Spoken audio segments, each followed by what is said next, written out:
नमस्कार, capital TV देख रहे हैं आप और मैं हूं आपके साथ दिव्या सिंह। ब्रेकिंग नाउ में बड़ी खबर अरविंद केजरीवाल से जुड़ी हुई सामने आ रही है। आपको बता दें कि दिल्ली के कट्टर ईमानदार सीएम केजरीवाल भ्रष्टाचार के मामले में बुरी तरह से फंसे हुए हैं, तिहाड़ जेल में बंद है। इस बीच उनके वकीलों के तरफ से राउज एवेन्यू कोर्ट से लेकर सुप्रीम कोर्ट तक एक कर दिया गया है।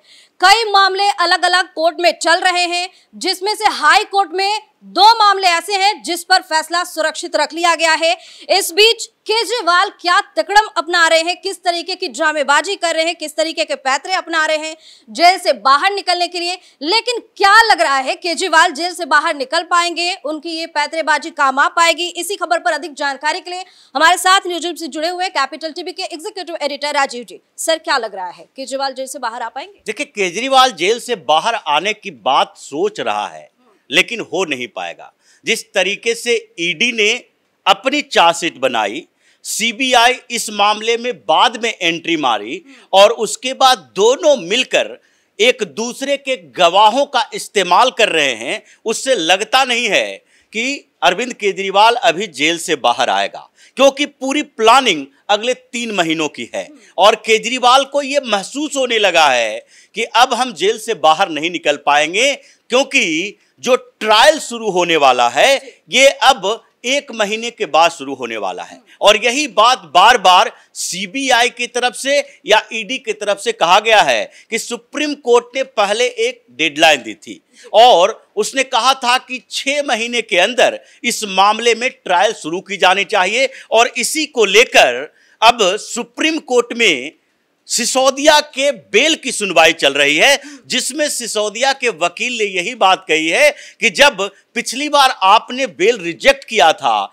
तो उस समय कहा था कि जल्द से जल्द इसका ट्रायल होना चाहिए, लेकिन अब तक सिसोदिया 16 महीने से जेल के अंदर हैं और ट्रायल शुरू नहीं हो पाया है। इसके जवाब में जो ईडी के तरफ से कहा गया कि जो बेल के पर इन लोगों की लगातार पिटीशन है और जिस तरीके से ईडी को इंगेज करके ये बेल लेने की कोशिश कर रहे हैं, इनका एक नया तरीका है, एजेंडा है कि किसी तरीके से हम बेल ले लें और फिर ट्रायल को लटकाया जा सके। क्योंकि अब तक आप देखिए, राउज एवेन्यू कोर्ट या हाई कोर्ट या सुप्रीम कोर्ट, ये 3 कोर्टों में इन लोगों ने 80 से ज्यादा पिटीशन डाले हैं और उसमें जो ज्यादातर पिटीशन हैं वो पिटीशन बेल के अलावा यानी कि कुछ डॉक्यूमेंट्स मंगवाने का है। उसमें से कई बार इन्वेस्टिगेशन के दौरान जो सीसीटीवी फुटेज आए हैं उसको मांगने का है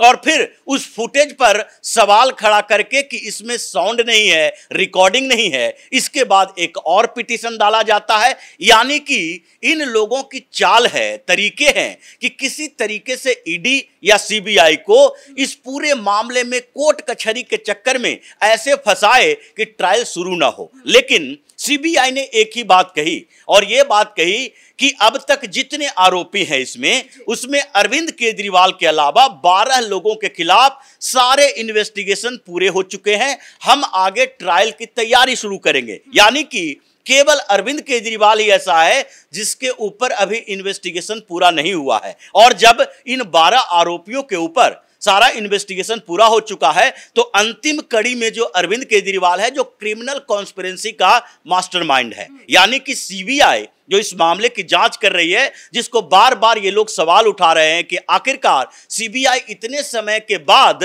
क्यों अरेस्ट किया अरविंद केजरीवाल को। अभिषेक मनु सिंघवी ने क्या कहा कि ये इंश्योरेंस अरेस्ट है, यानी कि जब देखा गया कि ईडी के मामले में इनको जमानत मिल सकती है तो उसके बाद उसको इंसर्ट करने के लिए कि ये जेल के अंदर ही रहे, सीबीआई की एंट्री हुई। इसी के जवाब में सीबीआई ने बार बार कहा है कि देखिए, हमारे पास क्या मामला है, हमारे पास मनी लॉन्ड्रिंग का मामला नहीं है, मनी ट्रेल का मामला नहीं है कि कितना पैसा कैसे किस रूट से गया, और हमारे पास क्रिमिनल कॉन्स्पिरेसी का केस है कि जो एक्साइज पॉलिसी बनाई गई उसकी ड्राफ्टिंग हुई और उसमें जो साउथ लॉबी को इन्वॉल्व किया गया, जो किकबैक मनी मांगी गई है, पैसे 100 करोड़ रुपए मांग की गई थी और जिसमें अभिषेक बोइनपल्ली को 25 करोड़ एडवांस में दिया गया था, उसने एक दूसरे रूट से उसे विजय नायर तक पहुंचाया।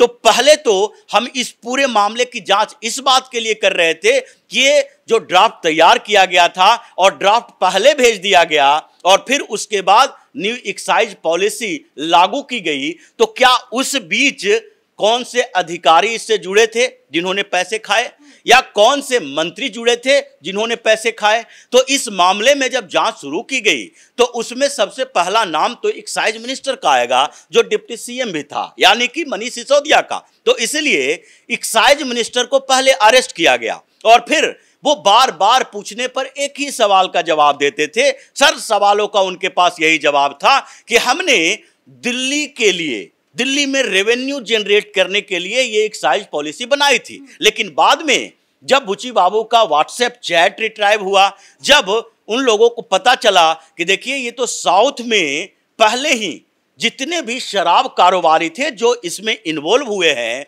उन सारे का पास पहले से ही पहुंचा था के कविता के माध्यम से ये ड्राफ्ट, और आपने पहले उससे बोला था कि इस ड्राफ्ट में जो भी फेरबदल करनी है वो आप कर लो अपने प्रॉफिट के अकॉर्डिंग। उसी में प्रॉफिट मार्जिन को भी दुगना से ज्यादा कर दिया गया और उस जो दुगना किया गया प्रॉफिट मार्जिन, उस प्रॉफिट मार्जिन को आपने कमीशन के तौर पर लिया।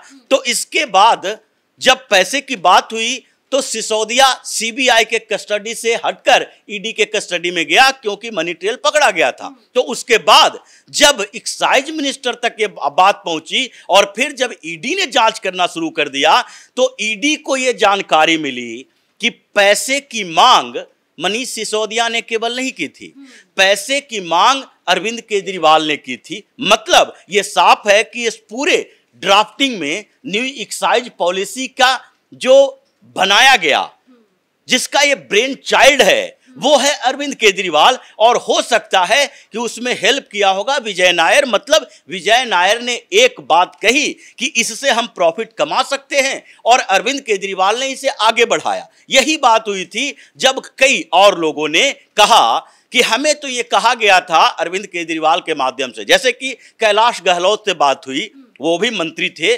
अभी भी हैं मंत्री, और उस समय एक दो मंत्री जो थे वो अभी नहीं है मंत्री, जैसे सत्येंद्र जैन अभी जेल के अंदर ही हैं।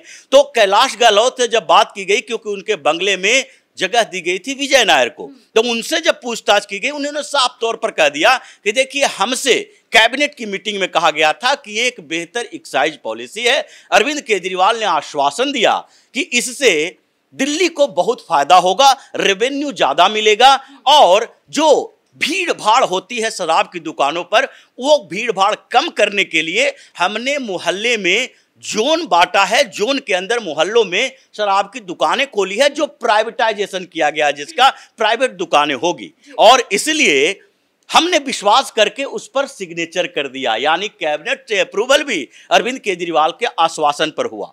तो जो ये सारे लोग उनके मंत्री हैं, जो गवाह हैं, वो राघव मंगूटा जैसे लोग, इन लोगों ने जब बात कहना शुरू कर दिया, केजरीवाल का सीधे नाम लिया, तो सीबीआई के पास अब एक्साइज मिनिस्टर से ऊपर सीएम के ऊपर इन्वेस्टिगेशन करने का आधार डेवलप हुआ। और यही बात सीबीआई ने कही है कि अब केवल और केवल अरविंद केजरीवाल के लिए इन्वेस्टिगेशन हम लोग कर रहे हैं। एक सवाल और है, अभी केजरीवाल की तबियत तो पूरी तरीके से ठीक लग रही, कुछ दिन पहले कहा जा रहा था कि कोमा में जा सकते हैं, क्या लग रहा है फैसला सुरक्षित रख लिया गया है? जैसे फैसला आने का टाइम होगा फिर से इनकी तबियत खराब हो जाएगी? देखिए फैसला को उनकी तबीयत से लेना देना नहीं है, लेकिन जब भी कोर्ट में फैसला सुरक्षित होता है और ज्यादा दिन लगता है तो उस समय अब हाई कोर्ट और सुप्रीम कोर्ट के फैसलों पर सवाल उठने लगा है कि फैसला जो सुरक्षित है, जैसे लीगलिटी को लेकर है कि अरविंद केजरीवाल की गिरफ्तारी सीबीआई के लीगल है या इलीगल। जब आपने ईडी की इलीगलिटी पर सुप्रीम कोर्ट ने कहा कि जो अरविंद केजरीवाल की गिरफ्तारी लीगल है या इलीगल है, ये हम दो जज मिलकर फैसला नहीं कर सकते। इसके फैसले के लिए लार्ज बेंच चाहिए, 3 जज का या 5 जज की या 7 जज की बेंच ये फैसला करेगी कि ये गिरफ्तारी लीगल है या नहीं। अब इस बात को सोचिए, जब 2 जजों की बेंच ने इसे आगे बढ़ा दिया तो फिर हाई कोर्ट में कैसे इसका डिसाइड हो जाएगा, डिसीजन ले लेंगे एक जज कि अरविंद केजरीवाल के खिलाफ जो वारंट जारी हुआ, उसको गिरफ्तार किया गया, तो सीबीआई जो कस्टडी में से अरविंद केजरीवाल को गिरफ्तार किया, ईडी की कस्टडी में थे उस समय, तो उस कस्टडी के बाद गिरफ्तारी कैसे इलीगल हो सकती है, ये एक जज कैसे कर लेंगे, जबकि सुप्रीम कोर्ट भी गिरफ्तारी को लीगल और इलीगल करने के लिए बड़े बेंच की मांग कर रही है। तो ऐसा लगता है कि यह फैसला इतना आसान नहीं है। ये भी इसी बात को कहेंगे कि शायद जो सीबीआई को अपने इन्वेस्टिगेशन पूरा करने के लिए अरविंद केजरीवाल के हिरासत की जरूरत थी, हिरासत से हिरासत में ली और कोर्ट में पहले ही उनकी हिरासत की अवधि बढ़ाई गई। अगर जज को यह लगता कि यह गिरफ्तारी ही इलीगल है तो वो पहले ही उन्हें हिरासत बढ़ाने की जरूरत ही नहीं महसूस होती।